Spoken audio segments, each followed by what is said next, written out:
है वो Elizabethan age है, इसलिए एलिजाबेथन एज बिल्कुल आपके कोर्स में है, बट नाम अलग है। कुछ भी नहीं छूटा है, कोई सा भी एज नहीं छूटा है। सबसे पहले आप अपने को क्या करना है, मैंने आपको पीरियड्स का टाइमलाइन दिया था। Some of you have written, some of you have not written, कोई फर्क नहीं पड़ रहा क्योंकि मैं तो वैसे भी लिखूंगी पर जैसे जैसे कराऊंगी। और हम आज एलिजाबेथन एज आज पूरा होना ही नहीं है, इसलिए there is no problem at all. But जैसा भी है, जो हमारा टाइमलाइन है, हम इसको थोड़ा सा देखते हैं कि ये क्या है। जब हम हिस्ट्री ऑफ इंग्लिश लिटरेचर देखते हैं, हम हिस्ट्री ऑफ इंग्लिश लिटरेचर देख रहे हैं, तो हमें सबसे पहली बात ये याद रखनी है कि इंग्लैंड एक ऐसा देश है जो बहुत बाद में जन्मा है, बेबी कंट्री है, ये बहुत बाद में जन्मा है। अंडरस्टूड? पहले तो ये टापू था जिसके ऊपर इतना सारा बर्फ जमा हुआ था कि किसी की हिम्मत नहीं हो सकती थी उसमें पैर रखने की। फिर समय के साथ उल्टी गिनती में, पीसीज में सब कुछ सारे वो आपका रोम आ गया, आपका ग्रीस आ गया, और वो वेल डेवलप्ड हो गए, बहुत सभ्य हो गए, बहुत शालीन हो गए, सब कुछ हो गया। कला के क्षेत्र में बहुत आगे निकल गए, साहित्य के क्षेत्र में तो पूछो ही मत। ये सारा कुछ हो गया, तब भी इंग्लैंड ने जन्म नहीं लिया था। इंग्लैंड बहुत बाद में जन्मा है, और बहुत बाद में जन्मा है तो ये जंगली देश था, जंगली था। यहाँ जो लोग बसे वो एक दूसरे का सिर काट के उसकी पूजा करते थे, वो लोग इतने जंगली थे। जबकि ग्रीस और रोम तो बहुत सभ्य हो चुका था, यहाँ तो जानवर और हैवान वाली हरकतें चल रही हैं। अंडरस्टूड? धीरे धीरे समय बढ़ेगा, समय आगे बढ़ेगा, और धीरे धीरे ये लोग थोड़े बहुत सभ्य होंगे। ये लोग सभ्य क्यों होंगे? ये लोग सभ्य इसलिए होंगे क्योंकि इनके ऊपर एक सभ्य जाति आकर शासन करेगी। रोमन्स आकर, जूलियस सीजर वगैरह, वो लोग आकर यहाँ शासन करेंगे, और इंग्लैंड में रहने वाले लोगों के साथ वो रोमन्स वही व्यवहार करेंगे जो अंग्रेजों ने हमारे साथ किया भारत में आकर बसने के बाद। तुम गंवार हो, तुम्हें तो कपड़े पहनने का सलीका नहीं है, खाने पीने का सलीका नहीं है, तुम तो अनपढ़ हो, तुम्हारे तो तौर तरीके ही बहुत गड़बड़ है, तुम्हारी तो भाषा ही नहीं है, तुम्हारी भाषा भाषा कहलाने लायक नहीं है, लो हमसे सीखो। और अब रोमन्स अंग्रेजों को सीखेंगे, ABCD आएगा।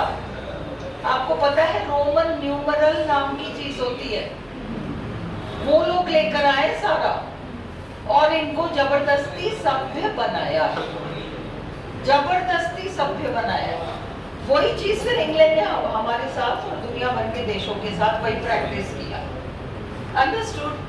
धीरे धीरे जैसे जैसे समय आगे बढ़ेगा, कोई ना कोई बाहर से आके इन लोगों पे आक्रमण करके और अपनी हुकूमत यहाँ जमा लेगा। इंग्लैंड आजाद कभी नहीं रहेगा, कभी भी आजाद नहीं रहेगा, 11वीं शताब्दी तक आजाद नहीं रहेगा। अंडरस्टूड? 1100 सालों तक गुलामी की है इस देश ने, वो क्यों नहीं बनाएगा विश्व भर को अपना गुलाम? 1100 साल उन्होंने गुलामी झेली है, इसलिए वो आगे जाकर वो अपना गुबार बाहर फेंकेंगे। Understood? This is the truth of England. और जब हम लिटरेचर की बात करते हैं, तो हमारे लिए जो for second grade, first grade, क्योंकि फर्स्ट ग्रेड में कुछ ऐसे राइटर्स आ जाते हैं जो तुम लोग BA वगैरह में नाम नहीं सुनते हो, तो हमारे लिए मेन चीज 14th सेंचुरी से है, 14वीं शताब्दी से। उन्होंने सोच समझकर आपको रिनेसेंस दिया है, क्योंकि उनको भी पता है कि फर्स्ट ग्रेड वाले बच्चे सेकंड ग्रेड एग्जाम देंगे। इंक्लूड दिस रिनेसेंस नाम का, तो वो हर चीज के बारे में मैं नोट्स भी दूंगी, और क्लास में नोट्स में एक लाइन की हिंदी भी कराऊंगी, डोंट वरी। बट एक बार बैकग्राउंड समझ लो क्या है। रिनेसेंस जो कि इंग्लैंड में आया, वो इटली नामक देश से आया। हमने सोनेट किया था, चाहे मैंने यहाँ कराया या नहीं कराया, हमने शायद किया ही नहीं है, सोनेट इवनिंग में कराया था। सोनेट का जन्म इटली में हुआ, सिसिली नामक सिटी स्टेट में, शहर में सोनेट ने जन्म लिया। और सोनेट सिसिली से टस्कनी तक गया।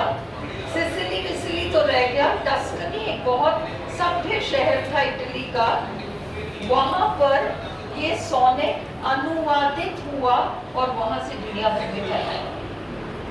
टस्कनी हम रिनेसांस डिटेल में करेंगे, क्योंकि रिनेसांस का लिटरेचर से बहुत गहरा संबंध है, वो हम बाद में करेंगे, अभी नहीं करेंगे। 14th सेंचुरी जहां तक हमारा सवाल है, इंग्लिश लिटरेचर, चौसर का जमाना है। चौसर के जमाने से पहले अगर आप अंग्रेजी भाषा को देखते, उसकी लिपि देखते, आप उसका स्क्रिप्ट देखते, तो आपको लगता है विदेशी भाषा है, एक भी अक्षर मैचिंग नहीं है, पता नहीं क्या है। इनका स्क्रिप्ट भी वो पिक्टोरियन जैसा चल रहा है, थोड़ा सा खिचड़ी रोमन से इन्होंने सीख लिया, थोड़ा सा इन्होंने अपनी जलाई, और बहुत ही खिचड़ी थी। ऐसे में वो चौसर नाम के व्यक्ति आए, कवि थे, और बहुत प्रभावशाली कवि थे, क्योंकि उनकी पत्नी शाही परिवार से बिलोंग करती थी, इसलिए उनकी राजा के साथ चलती थी। और उन्होंने सन 1362 में अंग्रेजी भाषा को एक भाषा का दर्जा दिलाया। English became an official language in the year 1362, और अपन गुलाम कब बने? 1600 में। 1600 में तो तुम लोग हिस्ट्री पढ़े हुए बच्चों, तो तुम लोगों को पता है ईस्ट इंडिया कंपनी भी आ गई थी। East India company came to India in 1600। 1362 और 1600 में कितना डिफरेंस है? 2.25 सालों का डिफरेंस है। हम बस अंग्रेजों की अंग्रेजी से 2.25 साल पीछे, 2.25 साल पीछे हम। लैंग्वेज इनका बहुत पुराना नहीं है। 2.25 साल भाई, 2.25 साल, 2.25 साल, 2.25 साल, ये गर्मी की वजह से 2.25 साल, 2.25 साल। 1362 और 1600 में 225, 30, somewhere there, 40, somewhere there, इतना सा डिफरेंस है। Is it clear? हम बहुत कम पीछे हम लोगों से। 225 साल बहुत बड़ी बात नहीं होती। उन्होंने, वो लोग आए और उन्होंने भाषा दे दी। बट चौसर ने सबसे पहले अंग्रेजी भाषा को वैसा बनाया जैसा कि कुछ कुछ हमें आज मिलता है। चौसर थोड़ा सा उन्होंने उसको एडजस्ट किया, और बाकी जो है शेक्सपियर के जमाने तक वो काम पूरा हो जाएगा। और हम सब शेक्सपियर से फेमिलियर हैं। हमें जहाँ से लिटरेचर पढ़ना है वो है क्वीन एलिजाबेथ। क्वीन एलिजाबेथ नाम की एक महिला है। क्वीन एलिजाबेथ नाम की एक महिला है, और वो जिस शाही परिवार से संबंध रखती है, उस शाही परिवार में घपले बहुत हैं, दुनिया भर के घपले, पावर पॉलिटिक्स खूब सारा है। ओके, तो क्वीन एलिजाबेथ जब सिंहासन पर आई तो उनकी जान को खतरा था, वो तो था ही, जान को तो खतरा था ही, अंडरस्टूड? जान को खतरा था क्योंकि देयर वर अदर्स। इनके फादर के जितने और संतानें थी, जो भी था, हम वहां नहीं जा रहे, उसकी वजह से देयर वर डेंजर्स। एक तो ये था, और दूसरा सबसे बड़ी बात ये थी कि एलिजाबेथ के पिता ने अपने राज्य को, अपने देश को प्रोटेस्टेंट देश बनाया। ईसाई धर्म मूल रूप से रोमन कैथोलिक है। ईसाई धर्म मूल रूप से रोमन कैथोलिक है। पहला चर्च विश्व का रोम में बना था। First church of the world Rome में बना था। रोमन कैथोलिक धर्म है, परंतु उस धर्म के जो पोप हैं, विश्व में एक ही पोप रहता है, सबसे बड़ा वो पोप है। और हर क्रिश्चियन देश के अंदर एक बड़ा पादरी होगा, आर्क बिशप कहलाएंगे वो। और अपने देश में सारे क्रिश्चियन जो प्रीस्ट्स हैं और भी लोग हैं धर्म से जुड़े हुए, जितने भी धर्म अध्यक्ष जितने होते हैं, उन सबका हेड एक आर्क बिशप होगा। और वो आर्क बिशप देश में राजा के बराबर महत्व रखेगा। राजा अगर सिंहासन पे बैठेगा तो आर्क बिशप भी सिंहासन पर बैठेगा। राजा महल में रहता है तो आर्क बिशप भी महल में रहेगा। राजा अगर बिल्कुल ही वेयर्स वेलवेट एंड सिल्क तो वो आर्क बिशप वो पहनेगा। अगर राजा सोने चांदी के बर्तनों में खाएगा तो आर्क बिशप भी खाएगा। अगर जनता टैक्स देगी राजा के खजाने में तो जनता टैक्स देगी आर्क बिशप के खजाने में। और आपको पता है कि वो जमाना था जब इस्लाम आ चुका था और अब ये दोनों धर्म आपस में लड़ मरने को तैयार थे। इसको चाहिए था कि मेरा और उसको चाहिए था कि मेरा, और दूसरा कोई नहीं। This was the position at that time. And इसलिए क्रूसेड्स आ गए। क्रूसेड्स आ, अब ये राजा अपने खजाने को तो ऐश करके खत्म कर देता, ऐश में निकाल देता, और फिर आर्क बिशप को कहता ले पैसे दे, युद्ध आ गया पैसे दे। आर्क बिशप कहता अरे तेरे को पैसे दे दूंगा तो मैं अपने ये पादरियों वादरियों को तनख्वाह कहाँ से दूंगा। तो राजा कहता ठीक है आने दे मुसलमानों बन जाओ, ठीक है छोड़ दो क्रिश्चियनिटी। बस इस डर से वो फटाफट पैसा निकाल के दे देते। This was the position. और ये चलता रहा चलता रहा चलता रहा, ये सारी स्थितियां बहुत लंबी चली हैं। और फिर वो राजा बन गया। ये जो प्रोटेस्टेंट, इसका जो फादर था, एलिजाबेथ का जो फादर था हेनरी VIII, उसने अपने सारे कारनामे कर करा के और पोप से लड़ाइयाँ करके, और मैं तुम्हारे धर्म को नहीं मानता, मैं प्रोटेस्ट करता हूँ, मैं विरोध करता हूँ, दुनिया भर के झगड़े करके अपने देश को बिल्कुल अलग कर दिया। कल्पना करो एक जत्थे से अगर तुम अलग हो जाते हो और तुम एक अकेली महिला हो, तुम क्या करोगे? तुम जत्थे से अलग हो गए मजबूरी में, क्योंकि तुम्हारे फादर ने ऐसा किया। और आज तुम सिंहासन पर आ गए और वो सारा जत्था एक तरफ ready to eat you up and you are all alone, and तुम देश के बागडोर को तुम्हें संभालना है। तुम क्या करोगे? एक महिला है वो उस जमाने में, अंडरस्टूड? पर इसने भी हिम्मत नहीं हारी। ये बहुत सुंदर थी एलिजाबेथ, बहुत ही सुंदर थी एलिजाबेथ। और इसलिए नेचुरल है कि वो बाकी जो देश थे उनके राजकुमारों की इच्छा थी किससे शादी करनी, एलिजाबेथ से शादी करनी। सबके मन में इच्छा थी एलिजाबेथ से शादी करनी है। एलिजाबेथ की मजबूरी थी कि मैं तो शादी कर ही नहीं सकती, क्योंकि मेरे फादर ने हमारे कंट्री को प्रोटेस्टेंट बना दिया। और ये तो सारे लोग रोमन कैथोलिक्स हैं, 2-4 प्रोटेस्टेंट बन गए मेरे पापा को देख के, बाकी तो सारे रोमन कैथोलिक्स हैं। अगर मैं किसी प्रोटेस्टेंट से शादी कर दूं तो वो पूरा जत्था हम पर आ जाएगा, और अगर मैं किसी रोमन कैथोलिक से शादी कर लूं तो ये प्रोटेस्टेंट, ये जो 2-4 हैं आ जाएंगे हमारे ऊपर, और हमारा देश अब प्रोटेस्टेंट नहीं रह पाएगा, और मेरे पिताजी की बात का मान मैं नहीं रख पाऊंगा। This was Elizabeth's position when she came to the throne of England. आई बात समझ में?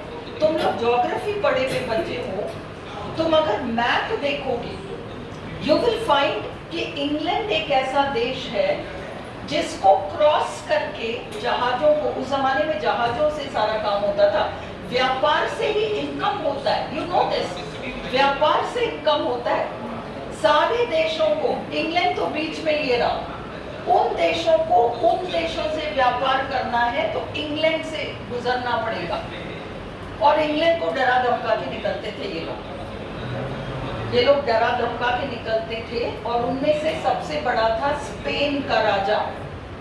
आई डोंट नो तुम वर्ल्ड हिस्ट्री पढ़ते हो या नहीं, पर आर्मेडा का अगर तुमने नाम सुना है तो आर्मेडा 130 उस जमाने में जहाजों को रखने वाला स्पेन, इनको ठेका दिखा के आगे निकलता था, अंडरस्टूड? पर वो मनी मन इससे शादी करना चाहता था, ठीक है?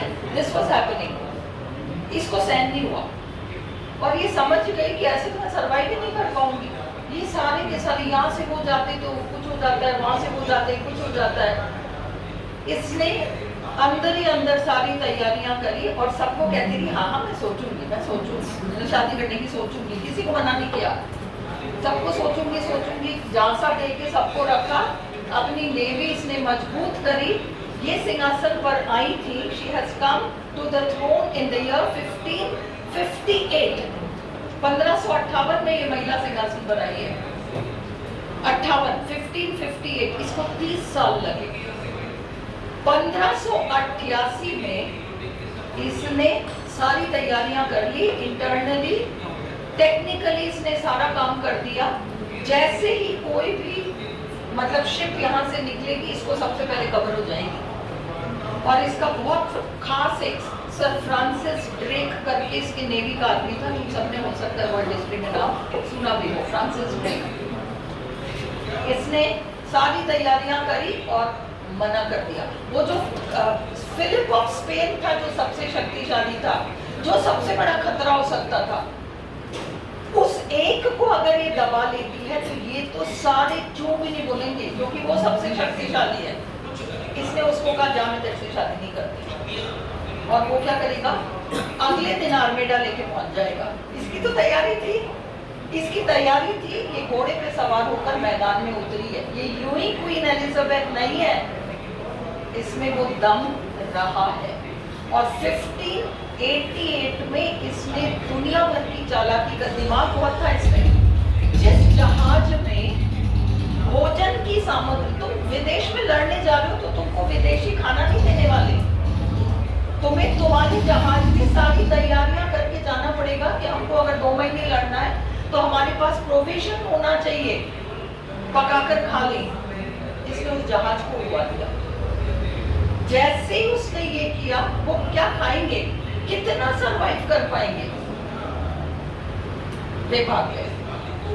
स्पेन दुम दबा के भागा और दुम दबा के भागा। उस दिन से एलिजाबेथ की तो हस्ती अलग ही हो गई। अब क्या होता था, वो सारे देश जो इसके सामने से गुजरते थे, किसी की हिम्मत नहीं हुई इसके सामने से गुजरने की, सब पीछे का रास्ता लेते थे। और पीछे के रास्ते में समुद्री डाकू वगैरह होते थे, तो वो समुद्री डाकू वो तो माल लूटेंगे, जहाजों में तो माल जाता है, वो लूटेंगे। तो इसलिए एलिजाबेथ से दोस्ती करे बगैर किसी देश की पार ही नहीं पड़ सकती थी। सबने इसको सलाम किया एलिजाबेथ को। तब जाकर वो बनी है जिसको कि आज तुम लिटरेचर में क्वीन एलिजाबेथ और एलिजाबेथन एज के नाम से जानते हो।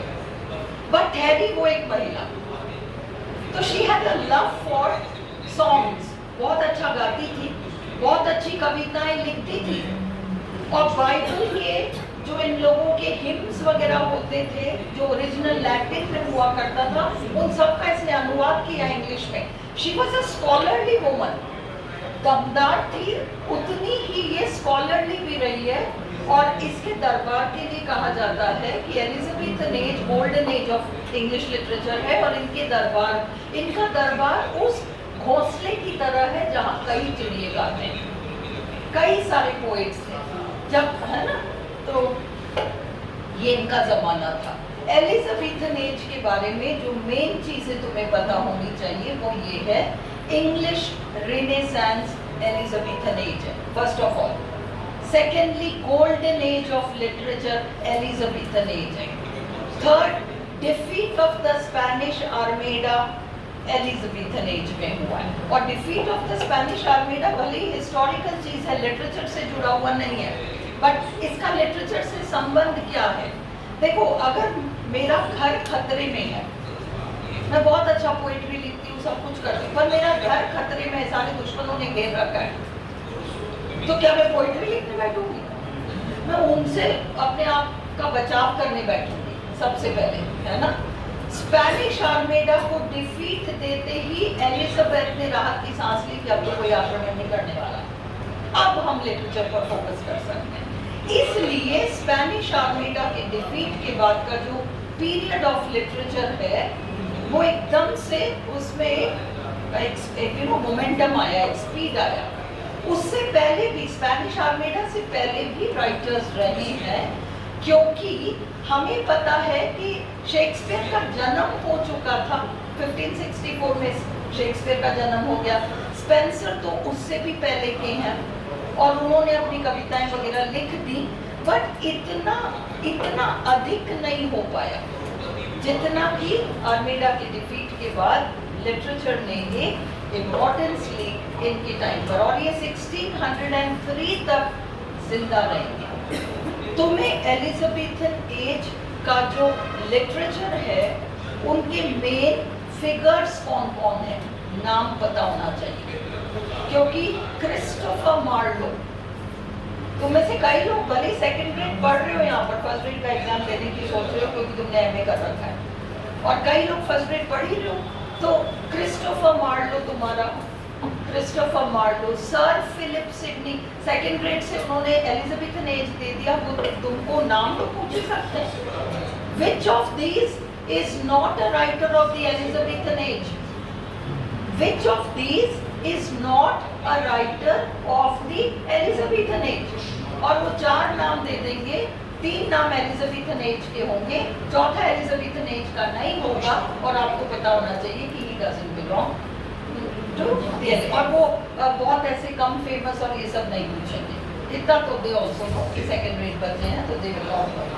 So you have to know just the names of the famous writers of the Elizabethan age, और उनमें से उन फेमस राइटर्स में से जो आपके बीए का सिलेबस कवर करता है, एडमंड स्पेंसर कवर करता है, शेक्सपियर कवर करते हैं, तो हाँ मिल्टन आगे है, रेस्टोरेशन है। एलिजाबेथन एज के ये जो 2 राइटर्स हैं, फिलिप सिडनी भी नहीं पूछेंगे, क्रिस्टोफर मार्लो भी नहीं पूछेंगे, बट एडमंड स्पेंसर और विलियम शेक्सपियर ये हमें अच्छी तरह पता होना चाहिए। तो हम एलिजाबेथन एज पढ़ते पढ़ते बीच में हम शेक्सपियर के बारे में पढ़ेंगे, whatever you need to, सब कुछ नहीं, उनके साथ मोटी मोटी चीजें, कितनी प्लेस लिखी है ना, मेजर ट्रेजेडीज कौन सी थी, उनका थिएटर कैसा था, वे मोटी मोटी चीजें, क्योंकि वो एलिजाबेथन एज को बिलोंग करते हैं।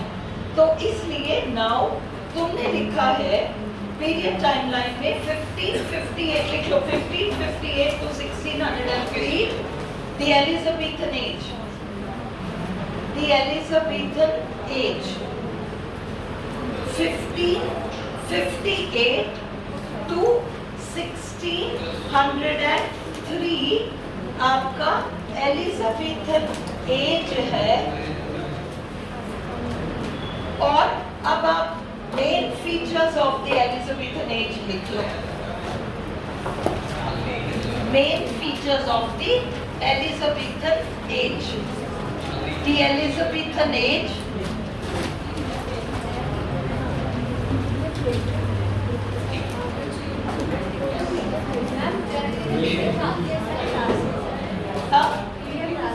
डाल दिया, अच्छा ठीक है। You have to know 3 writers. You have to know 3 writers because they have been in your course. Francis Bacon के एसेज आपने पढ़ी है, पे पार्ट 2, फ्रांसिस बेकन पढ़ा है, शेक्सपियर पढ़ा है और आपने स्पेंसर पढ़ा है। तो ये 3 राइटर्स आपको मोटा मोटा, Francis Bacon partly Elizabethan age है, पार्टली नेक्स्ट एज है। क्या हुआ सॉरी, बेन जॉनसन है, पर तुम लोगों ने बेन जॉनसन नहीं पढ़ा है बीए वगैरह में। अरे छोड़ो ना, ये एलिजाबेथन एज लिखो, 5 मिनट लगेंगे, क्या है 15, ये कल्पना वैसे ही कह रही थी कि बोर्ड में लिखा दिया करो ज्यादा, 1603 लिखो। रैपिड डेवलपमेंट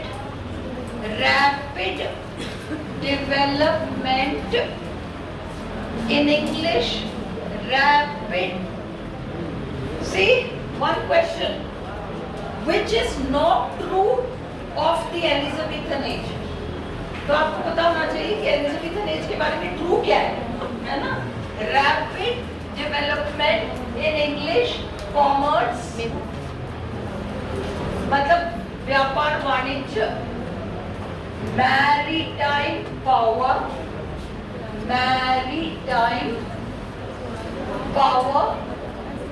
मैरीटाइम, पापा अभी मैं समझाऊंगी, and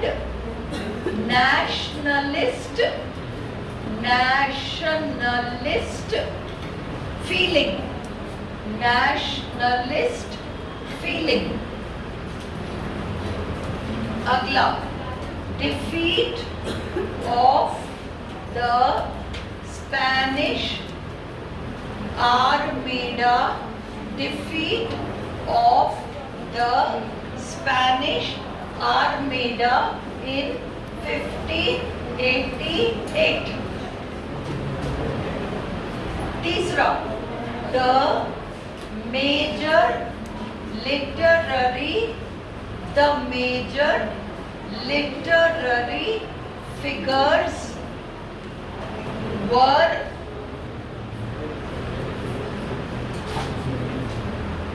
Sir Philip Sidney,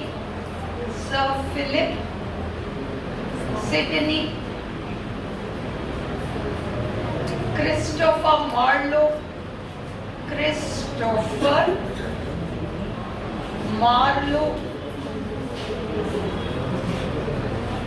Edmund Spencer,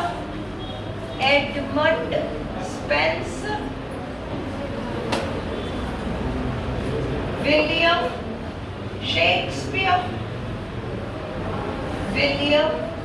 Shakespeare, Sir Walter Raleigh, Francis Bacon,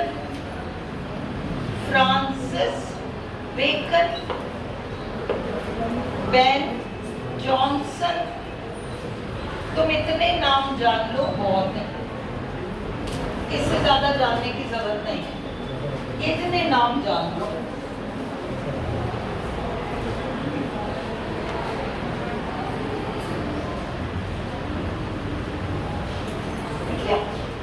तुमने तो टाइप भी कर लिया ना?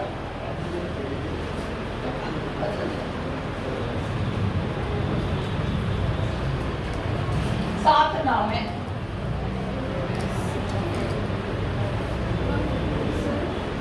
सर वॉल्टर, W-A-L-T-E-R,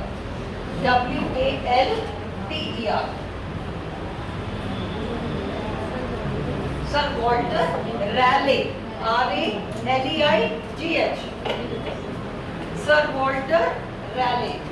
यूं तो सर वॉल्टर रैले तुम्हें याद नहीं रहेंगे, है ना, क्योंकि ये नाम तुम लोग फर्स्ट टाइम सुन लो। सर वॉल्टर रैले वो व्यक्ति थे जिनको कि रिनेसांस एज में ये बहुत जेंटलमैनली व्यक्ति थे।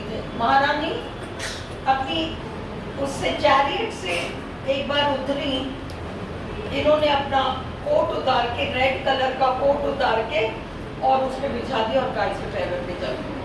रेड कारपेट सुनते हो ना तुम लोग, रेड कारपेट ट्रीटमेंट किसी को, ये यहाँ से इस आदमी से आया। अब तुम इस नाम को नहीं भूलोगे, वॉल्टर रैले।